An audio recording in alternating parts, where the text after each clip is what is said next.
أهلا وسهلا أهلا وسهلا. How are you doing? How are you doing? أهلا وسهلا أهلا وسهلا أهلا وسهلا. Yes. Okay. My name is Arash. Nice to meet you, man. Nice to meet you. You know, in case you don't know, Persian is probably the most beautiful. Oh my God.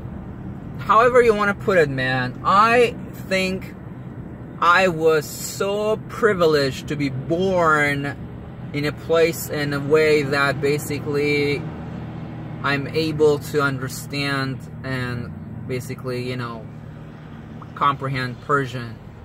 It's such a blessing and such a gift, and I am so grateful, if I should say that. You know, there's this singer, his name is Ebi. Like he's a very, very beloved singer, and honestly he does have a good voice. How do you say that? And there's one song he has. There's so many of them. Just for one of them, there's just one initial piece of it. It's so beautiful and it's so masterfully put together. Whoever basically, you know, devised the lyrics, basically, it's so amazingly beautiful. And I actually managed to learn it. Really, I didn't try even. I wanted to learn it, but I didn't try. What I did is I was keep listening to it, and just like the old days when I was growing up in Iran, and I never tried to really learn any song, but you know, just over and over listening to them, somehow they just got kind of really, you know, into my head, and that's how it, you know, I was able to memorize them. So how do you say that? Same thing with this one. I kept listening to it, and a little bit this today, just about almost a half hour ago, I started listening to it, and so yeah, just. So, out of really wanting to, somehow I was able to actually say the lyrics right, you know. Anyways, you know, I want to sing a portion of this whole thing for you guys. I hope you like it. Also, to those people of Persian and understand it, it's so beautiful. I'm not going to be able to freakishly, how do you say that, to tell you what it means, but basically the whole thing surrounds one concept. The idea is that stop bitching about, you know, your past and how things were like way back in history and so forth. You know, try to just embrace the gift, the love, you know, the happiness that you have today and so forth. This is what it is. Anyways, oh, and here it is. Okay. This says نگو با من از حکایت گل و سبزه دیروز، نگو با من از شکایت دل از قصه امروز، نگو با من که مثل خشکی یک شاخ شکستی که تو از دنیا بریدی، بالای کوچه نشستی، شکسته ها شکست بشکن نزا که بشکنی امروز، گذشته ها گذشت بگذر. That, something like that. Yeah, I haven't tried to really like professionally like learn the whole lyrics, but it's so beautiful. It's just, like I said, I'm so privileged, and it's such an honor. I mean, it's funny, speaking of honor. You know, today what I read, I was just browsing online about something, you know, just like doing some Google thing about Persians and how they ruled over the Spartans, who were like kind of known as good, very good fighters, basically, as a soldiers, basically, you know, which is not necessarily a good thing, but anyways. And I read this thing. It said that basically the guy posed a question in a forum, basically saying, what if Persians have managed to take over Athens and rule over the Greeks, so forth? And some fucking jackass wrote that, you know, see how you fucking idiots in America especially and in the West are so brainwashed. It's so sickening, man. Speaking of brainwashing, see, it's the same shit.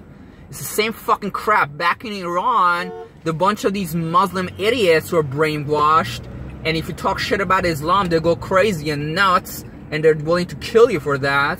And they think it's a good thing that they're killing you. US 1 south for 3/4 of a mile. And you have in America such sick-ass idiots that think that Persian were actually a block of their civilization. We created what you know today as anything that what any means relates to civilization. Okay? In case you don't know, we gave so much to the world. You know what I'm saying? You're so fucking recklessly idiot. Why would somebody even make such a comment? You know, the Persians is so weird. We actually put the name of the Greek names on our children. You know, Aristotle, Socrates, or Socrates, however you say his name. I'm sorry, I speak English as a second language. I'm not good at it. And, oh my god, this guy is such a beloved man, Aristotle. And what is the other guy? The, shit. Yes, these are Persian names. We put these names on our children, and they're actually viewed as very mature, highly lovable names. How many fucking, you know, jackastic Greeks you find that they put Persian names on their children? We freed the goddamn fucking Jews in captivity, man, in Egypt and Babylon. The Cyrus did that, and look at it. This is how much. Funny is that they mention Cyrus's name in Bible, in Old Testament and New Testament as the Messiah, as a savior, basically. That's the very interesting thing. But they're so ungrateful that they're so sick that they took down, in 1979 revolution, the Americans who felt like, you know what, Iran they were intimidated and threatened by growth of Iran's power. They conspired with this fucking sick Ayatollahs, and they brought them to power. And they took everything away from us, and now they call us terrorists. I went to Canada, fucking shit. First they started telling me that I don't have money, and that's why they're not letting me in. And you know what? As humiliating that it was, that would have been fine. But then guess what? They went further and they labeled me as terrorist. They said that I'm trying to go to Canada because I'm trying to lose trace from FBI, and I'm trying to buy a ticket going to Syria, join the Syrian camp. In a very serious way. It was not a joke. In 1,000 feet. Why? From the left, because I have a because I have a fucking Iranian passport. That is my fault. 1979. About a couple of months or any time before 1979 revolution, you have a fucking Iranian passport? Use the second from the left lane to turn left onto Northeast 213th Street. The very sick-ass you all, you would bend in front of the fucking Iranian. You would like, sir, please, we have a special line for you. 500 feet. That is what it was, and that's where we are today.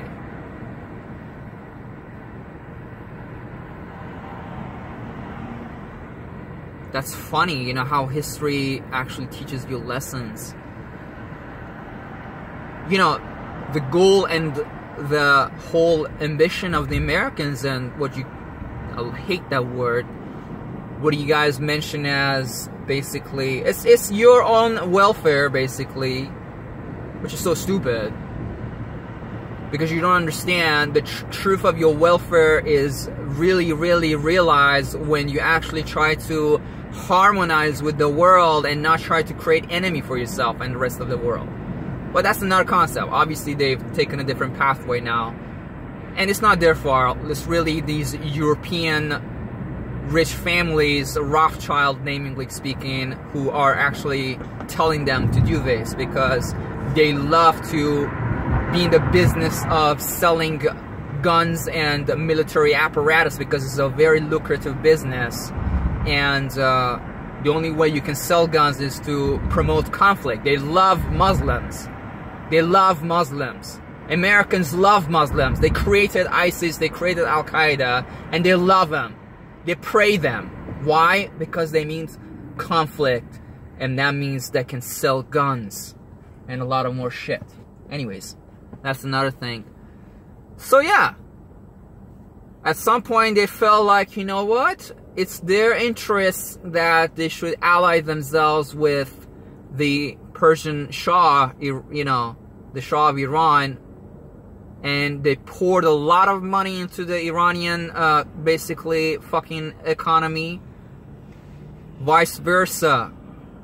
A lot of fucking Americans in search of jobs landing in Iran, basically. Look where we are. The whole thing just table turn around. Instead of we all nowadays, throughout the last 30, 40 years, as economic migrants and political migrants, you know, migrating to the America or UK or some, you know, supposedly safe countries.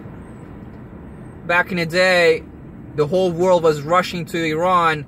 My aunt was telling me that she had a Korean servant and she had an Indian driver.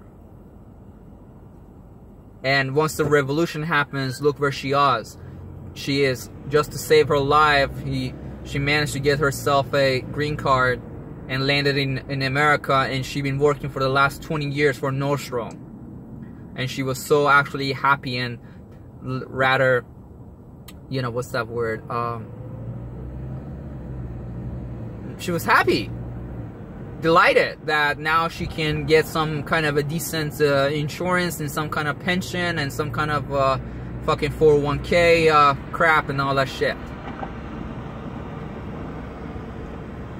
No, it's funny, I'm just trying to draw an image here, basically. Funny is that we actually went through this phase that at some point we were an ally of America, and Iran's economy is booming. Unbeatable economic boom is growing so rapidly, so drastically, that yes, it gets to the point that the Americans are now feel threatened. They're like, God damn it. What the fuck, man? This motherfucker is pumping the entire profit of the country into people's, you know, pocket, and economy is growing in Iran, and look where we are. The women had more rights, namely speaking, in 1970s in Iran, more than they had in a supposedly feminist in America. God damn it, man, that's another thing. Dude, let me tell you something. Stop supporting your government. Stop aligning yourself and allying yourself with devil, man. Devil has no mercy. Trust me, you will see a day your fucking government will drop atomic bomb somewhere in America. You don't believe it, man? Watch till it happens.